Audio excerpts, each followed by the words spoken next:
Okay, weirdest thing just happened to me. I was just standing there, minding my own business, when a leaf fell on the ground, and now I just need to play Luigi's Mansion. Pumpkins, right? It's fall. In fact, it's October. Halloween is coming up, which means these things are just crazy now. It also means that I've got to bring you guys something spooky. But I only talk about Nintendo. That's for babies. They don't have spooky stuff.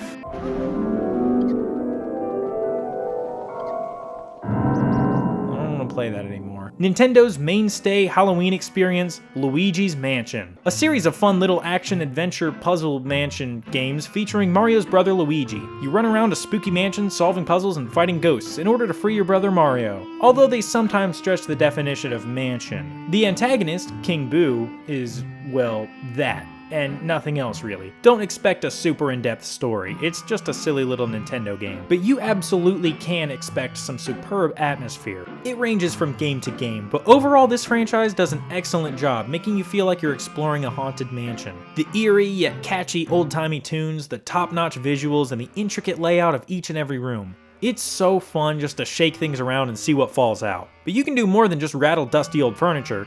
You can rattle it with a vacuum. Luigi is always equipped with a set of tools to help him catch ghosts and search rooms, his primary tool of choice being a super powerful vacuum called the Poltergust.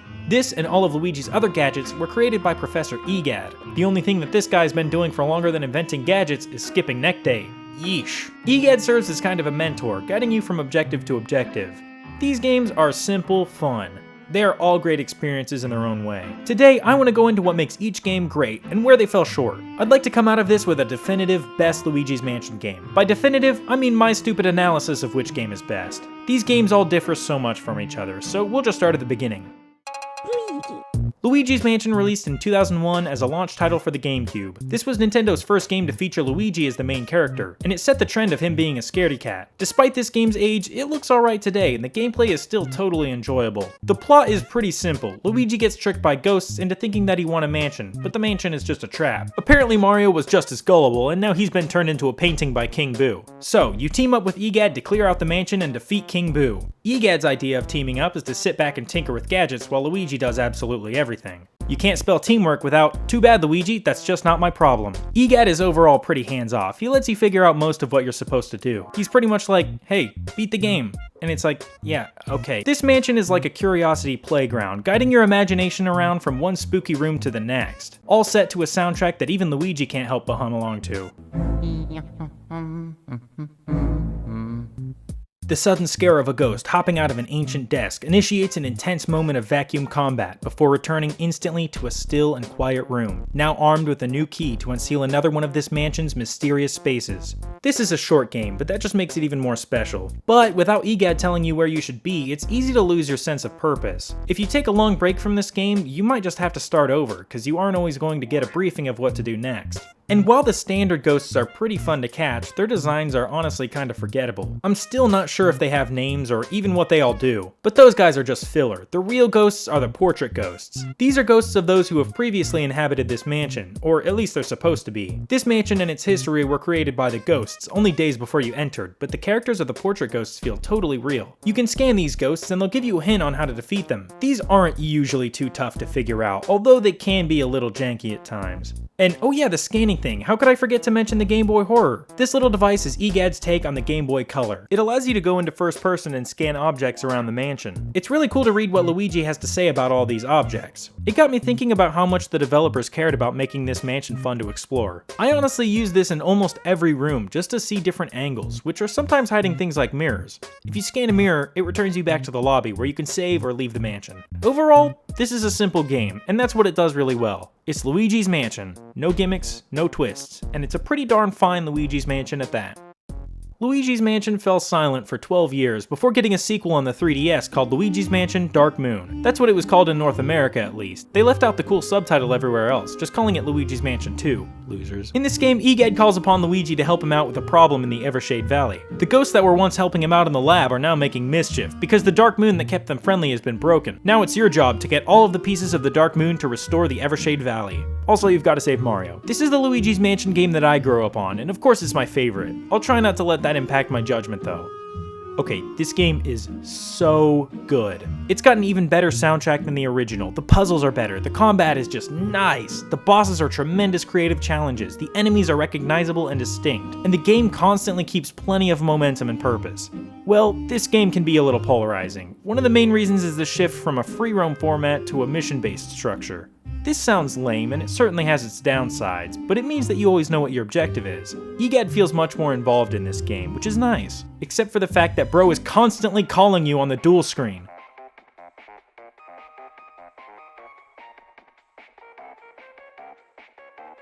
Oh, here it is!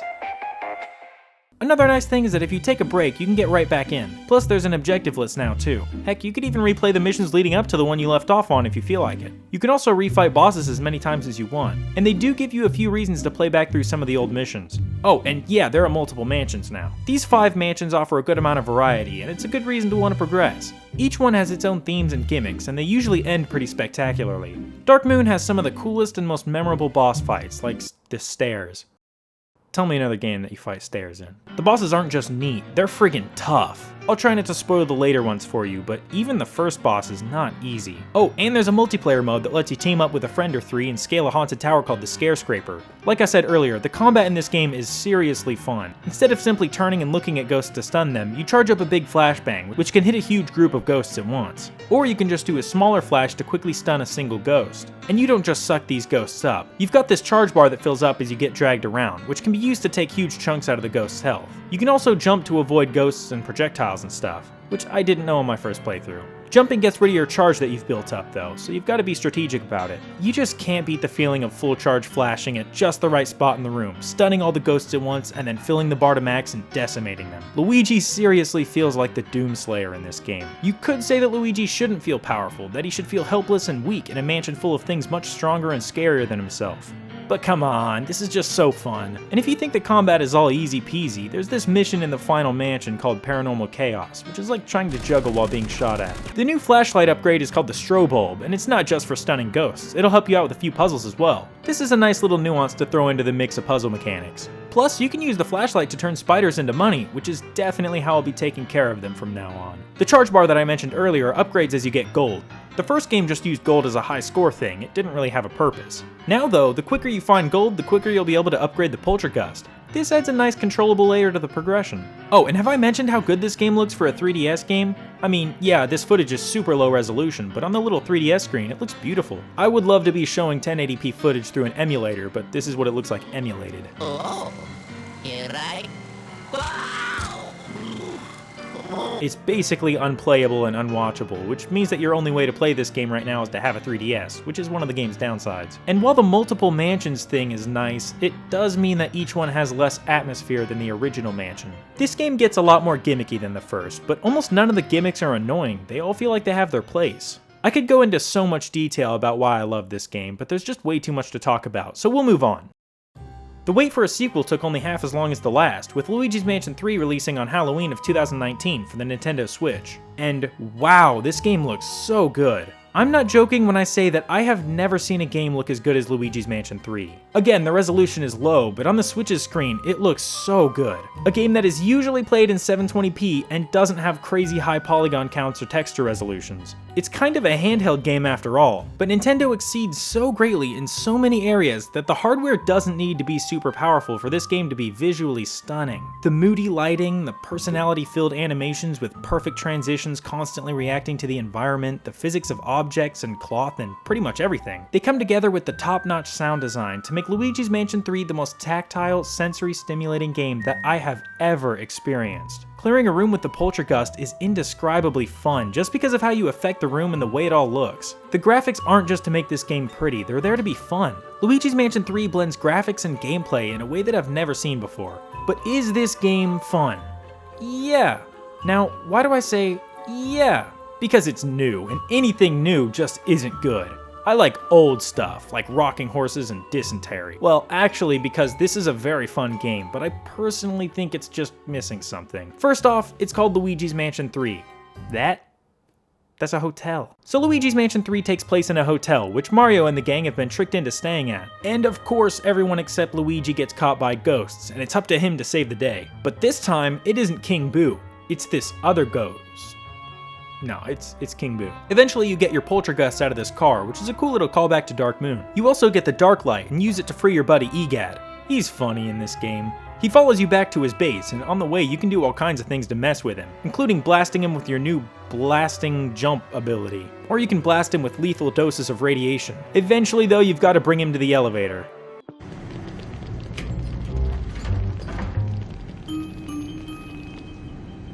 I think I gave him superpowers. He sets up his base in the underground parking lot, which looks a lot like his base from Dark Moon. Overall, this game borrows quite a bit from Dark Moon, like the end of mission music, which plays when you go to the gallery.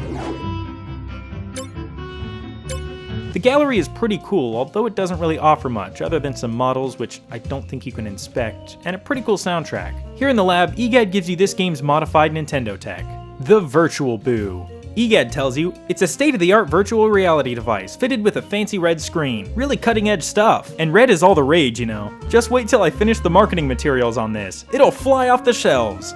What? I've never seen Nintendo be this self-aware about one of their failures. This is actually hilarious. You eventually get a toilet plunger with a rope, which lets you pull things and slam them and stuff. It's pretty cool. You also get a doppelganger named Luigi. You can deploy him and control him around to do puzzles that require 2 people. He can also slip through bars and stuff since he's made of goo, but he'll dissolve in water, so you've got to be careful. One of this game's main advantages is the option to play co-op, where one player is Luigi and the other is Luigi. This works really well, and it's how I first played through the game. As you venture up the hotel, you make your way through all kinds of crazy floors, coming up against some pretty cool bosses. They're overall really fun and creative fights, although sometimes a little janky. That's just Luigi's Mansion though. This game's soundtrack brings a decent bit of tracks back from the original previous 2 entries. The new music that it adds just doesn't seem as catchy as the themes from the first 2 games, except for the Boilerworks theme.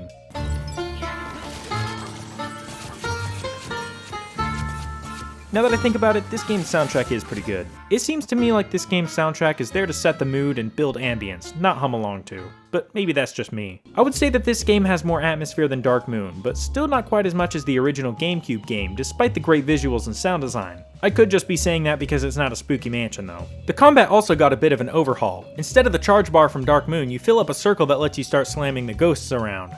This just isn't as fun. Dark Moon's combat felt like it had more strategy, it was quicker and more arcadey. Then again, this game's combat feels like it has more weight to it, and it plays into the physics pretty well. I'm just not a fan of how you stop moving entirely when you start slamming. You also have to catch the ghost's tail into the vacuum before it starts catching him, which isn't really a big deal, it's just not very fun. What is fun though is searching rooms. This game has a disgusting amount of secrets. I legitimately felt bad for the developers because of just how much of their work probably went unnoticed. Like this little golf setup thing. If you carefully blow this golf ball into the hole, a few coins pop out. That isn't a small amount of work. The modeling, texturing, placing it, programming it to respond properly just so I can sit there and go, huh, and get like 2 coins. Searching rooms in this game makes the other 2 feel like bare bones point and click adventures. And that's kind of the draw of this game, the intricate detail of each and every room. Dozens of secrets lie waiting for you, rewarding you with a few coins, or a whole bunch, like full dollars,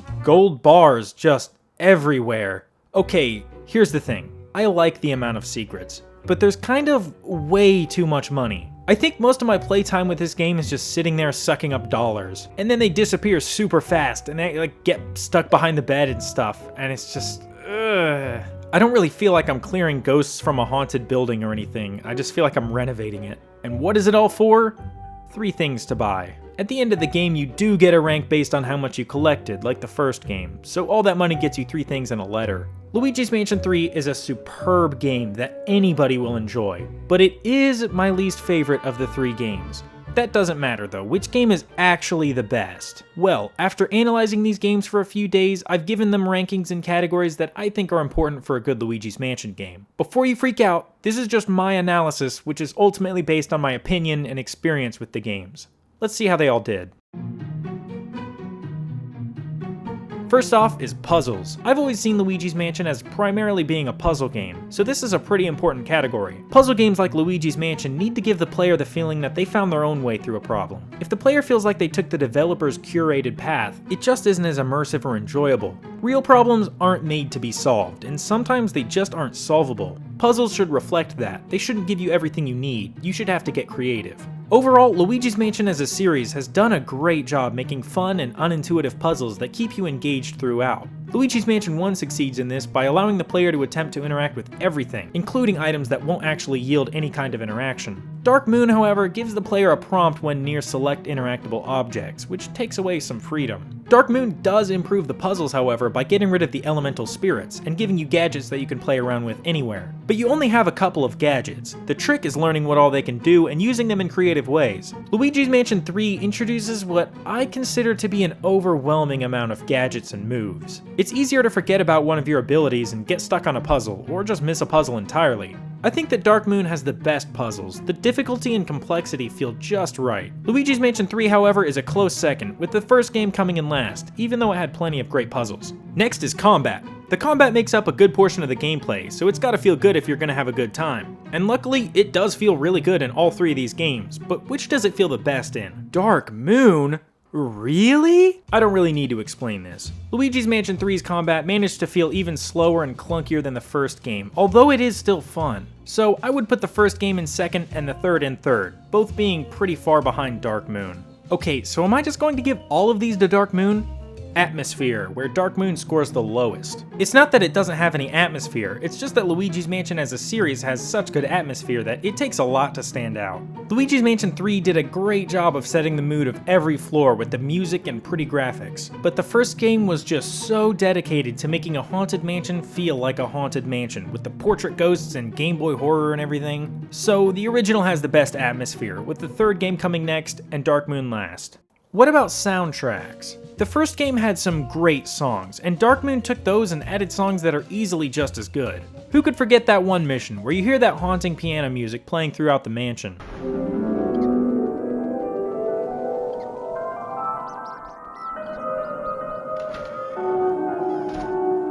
You eventually locate the source in the library, where a poltergeist is playing an absolute banger on the piano. But the third game doesn't really add many catchy songs in my opinion, so I think I've got to give this one to Dark Moon, with the first game next and the third last. Remember, none of these games performed poorly in any of these categories, I'm just comparing them. Next, let's rank them on their bosses. Luigi's Mansion 1 had some really cool fights, pitting you against the portrait ghosts who totally fit in their respective rooms. But Dark Moon and 3 have such good creative boss fights that I just have to put Luigi's Mansion 1 last. And while Luigi's Mansion 3 does have more bosses and plenty of good fights, Dark Moon almost never fails on delivering an awesome boss fight like the stairs. That's another great moment in Dark Moon's soundtrack, the ever-escalating tempo making scaling these tricky steps feel progressively more tense. The higher you climb, the further you'll fall. Bosses are cool, but most of the time you're just fighting regular old enemies. Unfortunately, the first game did worst here. The basic ghosts just aren't memorable. Dark Moon created ghosts that are instantly recognizable. This guy's sneaky, this guy's angry, this guy's money. You don't have to do more than look at them to know that. Luigi's Mansion 3 has some pretty cool ghosts too, but again, most of them are from Dark Moon, and the new ones just don't stand out. That's probably because I have memories of Dark Moon and not the third game, but I do think the enemies are just slightly better in Dark Moon. Alright, what about gadgets? The first game featured the Game Boy horror, which was really cool, but the elemental medallions just didn't really make much sense. Luigi's Mansion 3 has a huge arsenal of EGAD's gadgets, but it kind of feels more like an abundance. Dark Moon's simple set of supplies feels like just enough to manage and get creative with. Searching. Luigi's Mansion 3 is far and above the best game for searching rooms, with the original in second place because of the freedom you get. Dark Moon has the worst searching because of the press X prompt, but none of the third game's fun toys to play around with. Which game has the most purpose? Both Luigi's Mansion 1 and 3 are kinda lacking here. It's not hard in these games to think, what am I doing again? In Dark Moon, however, the mission-based system really lends itself to keeping you on task. And finally, let's take the bonus features into consideration. The first game obviously loses here, since it doesn't have a multiplayer mode. And the multiplayer mode works best in the third game, offering 2 different multiplayer games. Alright, after tallying up all of the points, third place goes to Luigi's Mansion for the GameCube, I'm so sorry. Second to Luigi's Mansion 3, and barely claiming first, I'm so excited, let's see what it is. Luigi's Mansion Dark Moon. So, yeah, my favorite game won my own game analysis. That looks bad, but I legitimately believe that this is the best Luigi's Mansion game, nostalgia aside.